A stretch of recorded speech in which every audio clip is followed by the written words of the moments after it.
Coming up, a special show you don't want to miss. Now hit my theme music.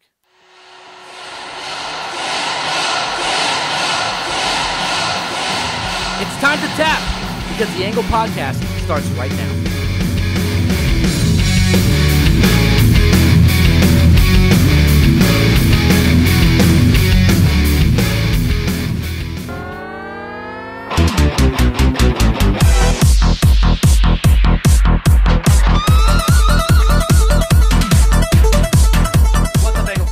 Karni here. I'm here with a special guest, the Outlandish, the must-see. There's so many names. You know what? Stop right there. I got this right here, ladies and gentlemen. The Angle proudly presents the world's most talked about pro wrestling sensation ever, the NWA World must-see television champion, Outlandish, Zicky Dice. Zicky, you're live on the Angle. How you doing today? I'm doing well. Thanks for having me. Awesome, man. Couldn't have done it better myself. Hey, how's what I get paid to do? Exactly. How's quarantine life? How's everything going for you with this pandemic? Zicky Dice is getting a little stir crazy, okay? But that doesn't mean that the hustle has stopped. So what I've been doing, I'm glad that you asked, is I've recently partnered with Twitch. So if you haven't already got enough Zicky Dice on your television, I'm bringing you all Zicky Dice TV, and you can get that at twitch.tv/Zicky Dice.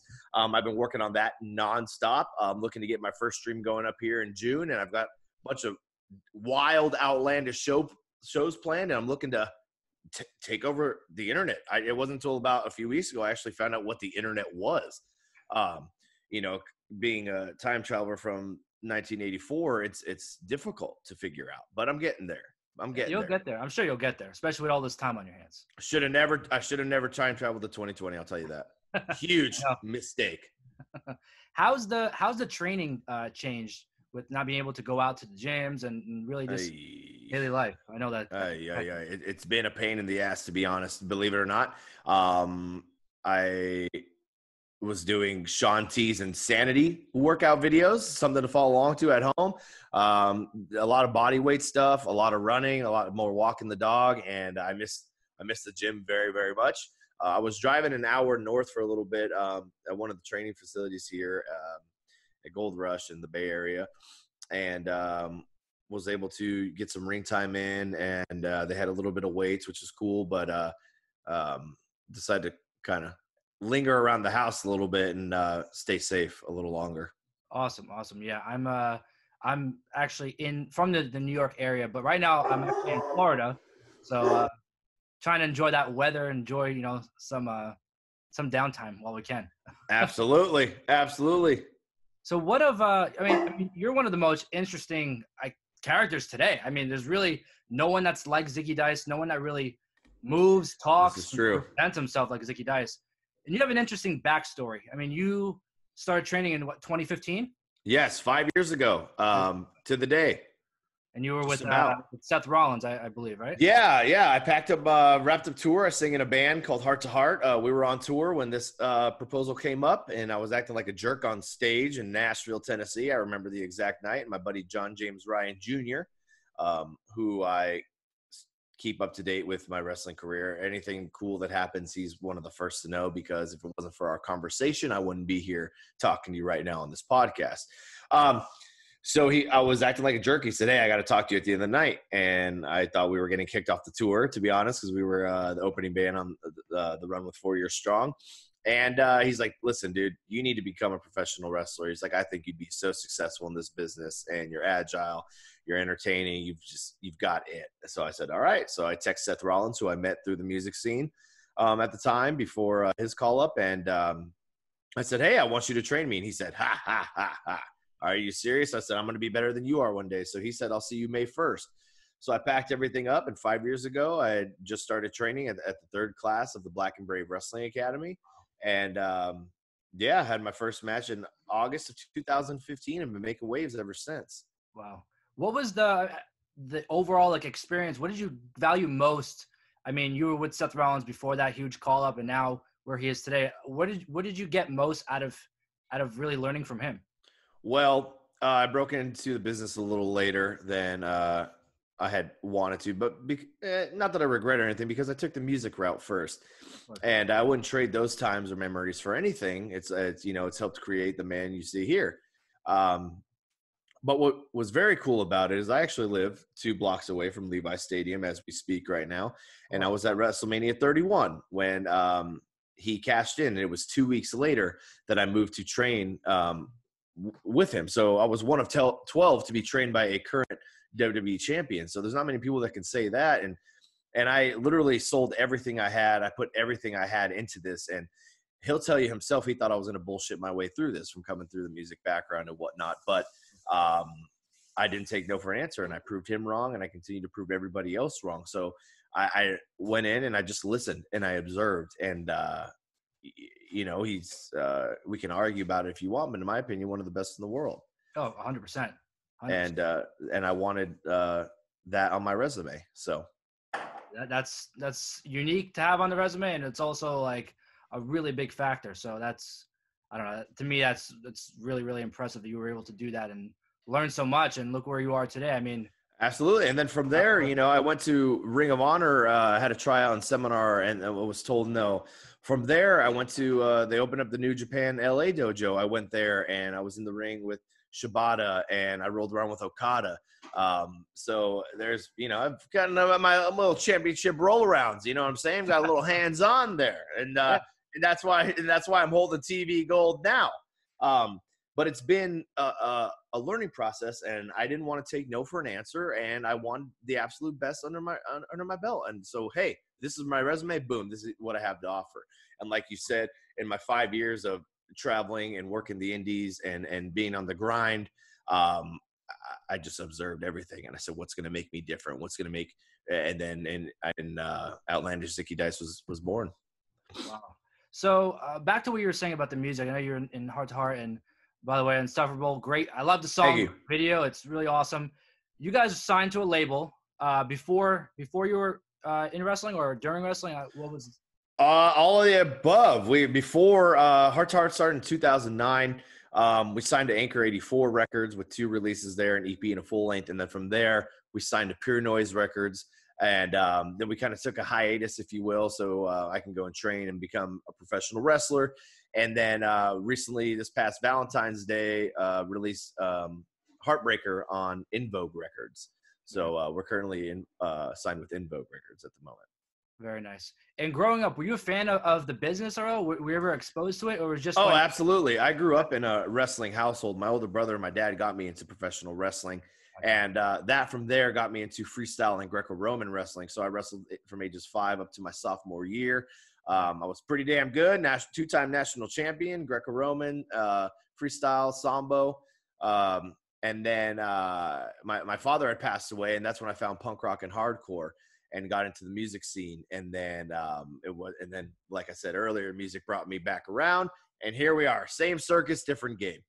Awesome. I was actually talking to Ace Austin, I think 2 or 3 days ago, and he was talking about how he went from parkour and skateboarding and theater, and it really all kind of led him to wrestling. Could you say the same about music, being the front man, having the charisma on stage and all that stuff really? Oh, absolutely. It gave me a head start coming into the business, from the way I talk to promoters and the way I order my merchandise and the way I interact with the crowd and the way I just connect. Some comes a little bit natural, but I've been able to master that over music and now with wrestling. So, all roads led to right here, right now. So, of course. How was because I know you were traveling the independent scene. How did you develop the character Outlandish Zicky Dice? How did that mindset really say, okay, this is what we're gonna do. We're gonna be the '80s character. How did all that really develop? Well, it didn't always start out this way. I wish we could like bring up a picture of like my first match. It came out like I was gonna be this like casino pit boss type, big brown hair, big red beard, chunky tattoos, and that was like the generic look that everybody had. Yeah. So first I started taking my fitness more serious, and then started growing out the hair, and then first I shaved the beard, and then I bleached the hair, and then I pierced my ear. And then I started just, what's going to make me different? What do I love about wrestling? What do I love about myself? What are my strong suits? And what can I offer to the table? What can I bring that's different? And to be honest with you, what you see right now is what I've been doing for the last 2.5 years. Is just now I've got the attention. Now people are seeing it in the masses. And I got sick and tired of, oh, you're a star. You're this. You're this. I had WWE tryouts, and they were like, oh, my God, you're a star, and you're Fanny Pack and this and that. And I was sick and tired of hearing it. I'm about it. I want to be about it. Like I said, I refuse to take no for an answer. You tell me no, I'm going to prove you wrong. That's what I do best. And I'm, like I said, doing it daily. And Outlandish Zicky Dice just keeps revolving and revolving. I'm not afraid to try new things. I'm not afraid to do things that other people won't. I'm not afraid to say things. I could really give two shits less, and that's when I started having the most fun with Outlandish Zicky Dice.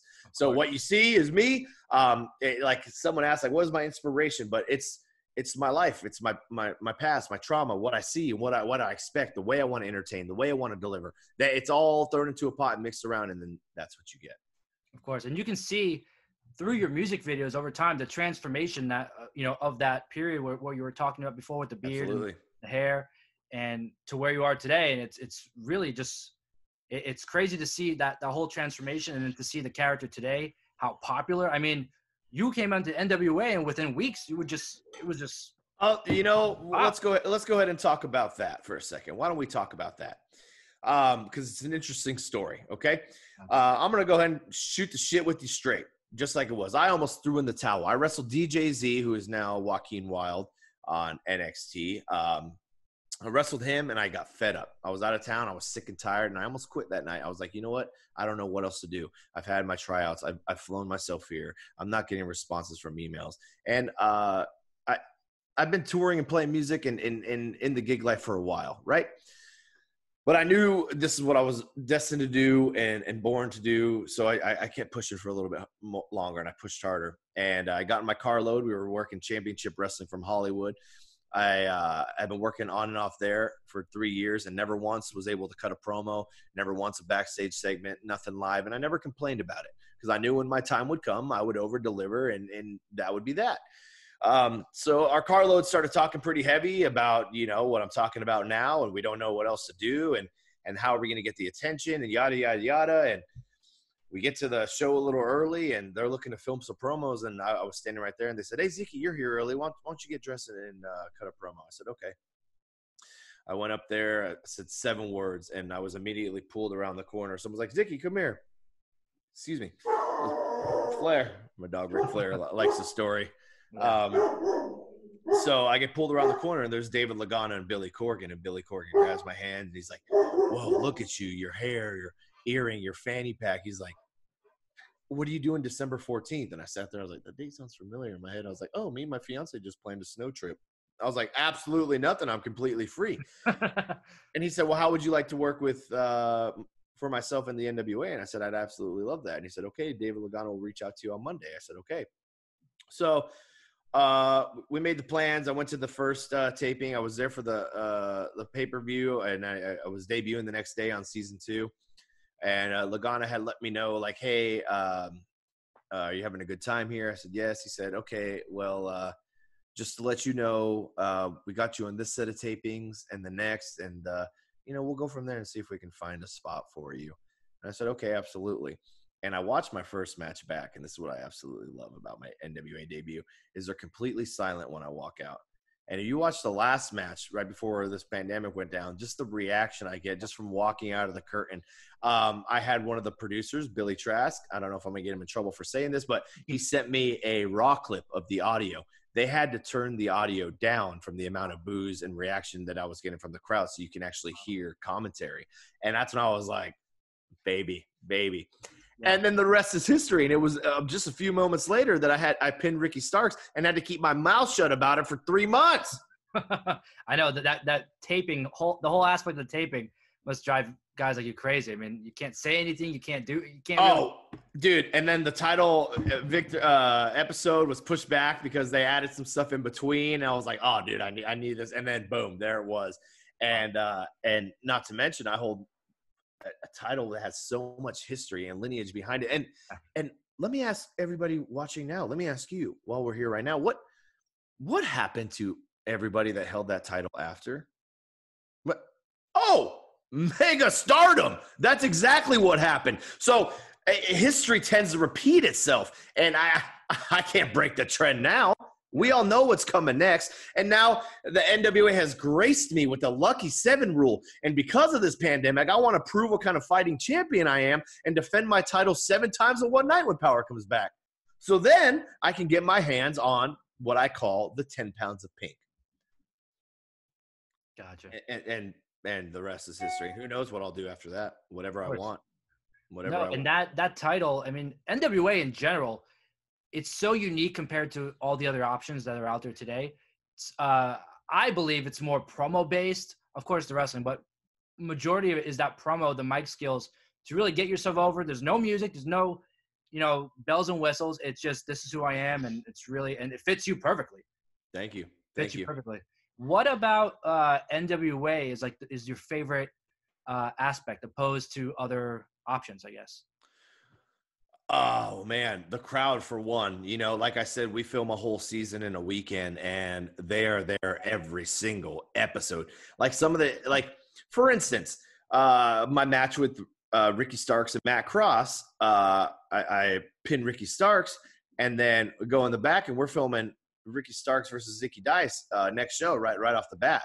Wow. So what you see is literally within 15, 20, 30 minutes. But you would never notice because the crowd is there the whole time and energetic, and just the vibe of GPB Studios and being in there and the blue apron and the yellow. I love it all. I still got yellow on my white boots, and I love looking at it when I pull it out from that match, and it's little stuff like that. So before the title match and the taping day, I made sure to put my phone away and just go and sit in the studio while it was empty and just soak it all in, So, of course, and I got to mention the Fanny Pack. Everyone's talking about there's not a lot of people in this business who can actually get a prop over.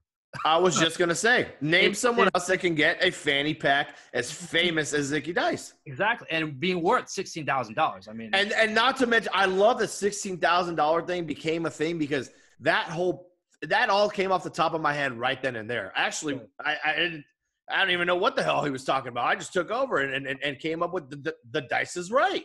Wow. And now we got the $16,000 Fanny Pack is a thing. It's everywhere. It's always asked about. I'm not wearing it at the moment. I'm about to work out as soon as this interview is over, but it's usually always by my side. Wow.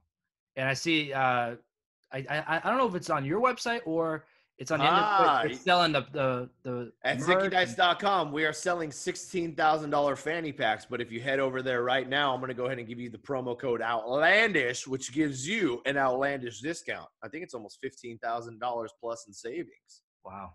Yeah. Gotta get it. I'm a businessman.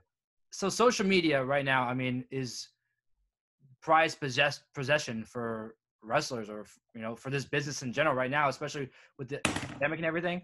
The content you put out, I mean, there's nothing you can compare to it. It's crazy. The videos, the tweets, it's just the Zicky Dice package is all. I've been selling man. You're a star. Thank you. I've been selling it for years, and I really strive to put out the top notch and the best. And you can only imagine what I'm bringing to Twitch. And I wish you could see some of these notes I have written down. If you were to look at these, you would think I was Metzel. You would think I was Metzel because some of these ideas written down are like, dude, who's going to do this? And you know who is? You. Me.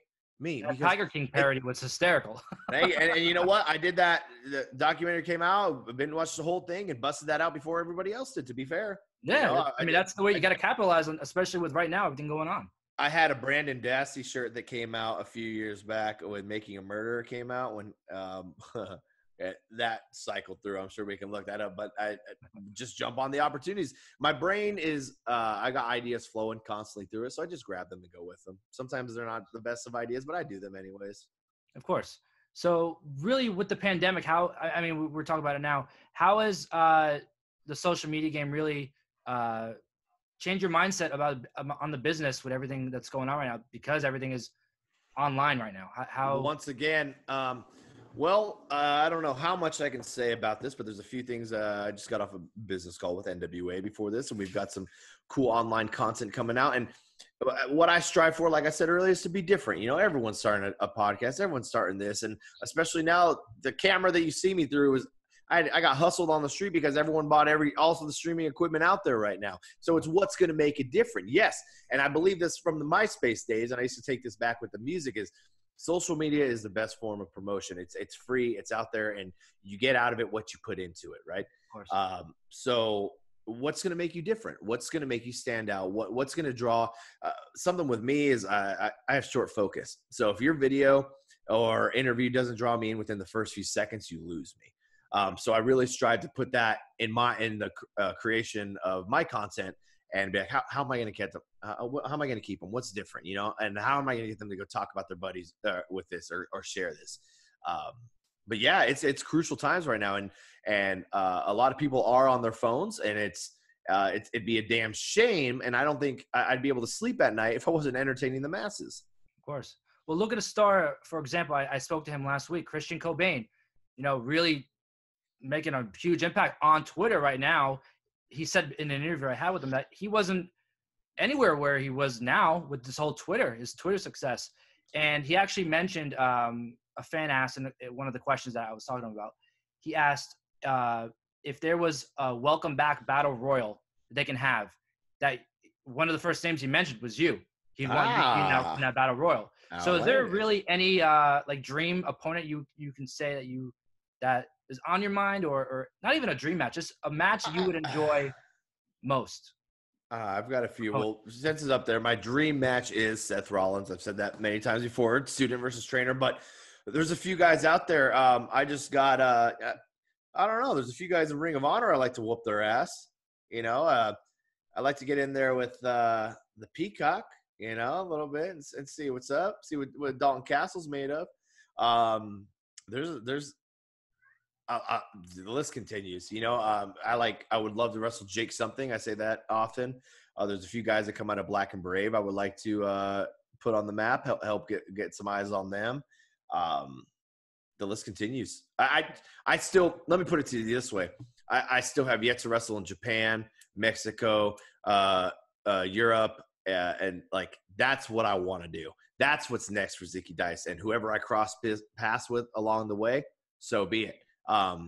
Any challenges accepted. It's nice that, I mean, it really wasn't around until recent years, having that option where there's a huge group of guys over here, good guys over here. Like you can just go anywhere, and there's so many options today. It's really crazy to see that. And are you able to go to all those places? Just being, I mean, I know it's contract. Well, to be honest, I was holding the title without a contract. I just signed with NWA this past week, but it is a short-term deal. So who knows where you'll see Zicky Dice pop up. And you never know. You never know. But I am open to it. I am very open to the idea of taking over every single wrestling promotion in the world if need be. Yeah. It's just what makes sense and what's next. And I feel that it's going to be an interesting few months and as things progress, because we've got a lot of big things coming, as corny and cliche as that sounds, but I still got to prove a lot of people wrong, and I gotta grow the Zicky Dice stock. So I'm excited for it, man. it's either jump in now so you can be like, hey, I was there when he said on the Angle podcast, and they'd be like, damn, that Zicky dude really did it. Yeah. Now that the television title, it's like you said, rich history, promotes the company every week. It's supposed to be on every week. What does it mean for you to hold that title? I know we talked about people became superstars from that title, but to be given the title such a short period being there, I mean, flip, overnight in NWA, man. I'll be honest with you. When I won the title, I went celebrating the crowd and went to the back, and I had they asked me to film a promo right off the bat, and I filmed that, and then I came up to get congratulated, and my lip was quivering, and Kyle Davis was like, he's like, you need a back room for a minute? And I was like, absolutely. And I went down there for 30 minutes, fell to my knees, and just broke down in tears with this title in my hand, because it made all the bullshit that I've been through, and not just with wrestling, but music and the grind and entertainment and wanting this more than anybody else. and literally not taking no for an answer, putting in every dollar I had into Zicky Dice when I didn't have dollars to put. It made it all worth it. And it was just joy. And I was like, okay, let's go. Let's go. And this is my world championship. I'm the one getting this championship talked about. I'm the one making the rounds. I'm the one doing multiple podcasts week after week talking about my television run. It's day 65 with a perfect record of 0-0. No title defenses. And like I said, I can't wait to see what comes next because it's only just begun. It's a shame that the pandemic happened when it did, but hey, everything happens for a reason. And if the title reign count doesn't stop. Yeah, and that title with its history being brought back now recently over the last year, I mean, it's bringing a lot of attention not only to the NWA but to that title in general. So that, I mean, it's just, I don't know, that's one of my favorite titles out of all the titles in wrestling. So yeah, likewise. Now, with this pandemic, you're talking about the Twitch channel and everything that's happening. What's next for Zicky Dice, you think, when the pandemic is over? Besides Twitch. All I gotta say is this, real simple. You're not gonna believe what's next, and I'm telling you that right now. If you can just go to Twitch, follow Zicky Dice, get on Instagram, get on Twitter, follow Zicky Dice, and if you don't, that's fine because you're gonna hear about it and you're gonna wish that you were a part of it. And I've got some more heads to turn. That's what's next. And any last thing to your fans or just a last message, anything you want to say? Absolutely. I kind of just hinted on it there, but if you want to follow this outlandish journey I call life, I made it nice and simple. You can head to @Zicky Dice on every piece of social media. I encourage you as I build this awesome Twitch show and stream to please follow, subscribe to twitch.tv/Zicky Dice. I've got a lot of cool giveaways and opportunities coming up, some celebrity appearances and some outlandish shows that you're going to want to see to believe. But yeah, I'd like to say thank you for having me, and please take care of one another. Please check up on your friends, shoot someone a call just to talk, FaceTime, laugh, get it all out there. So awesome, man. I appreciate you taking the time to do this. It means a lot. Hey, outlandish always, man. I appreciate it. Give me one of your best outlandish while we're here. How about you do something for Zicky Dice? Give me a big, nice outlandish. All right. Ladies and gentlemen, thank you for having the outlandish Zicky Dice on the Angle Podcast. We'll see you guys next time. I appreciate it, man. Stay safe. Thank you very much. Likewise. Thanks, man. Appreciate it.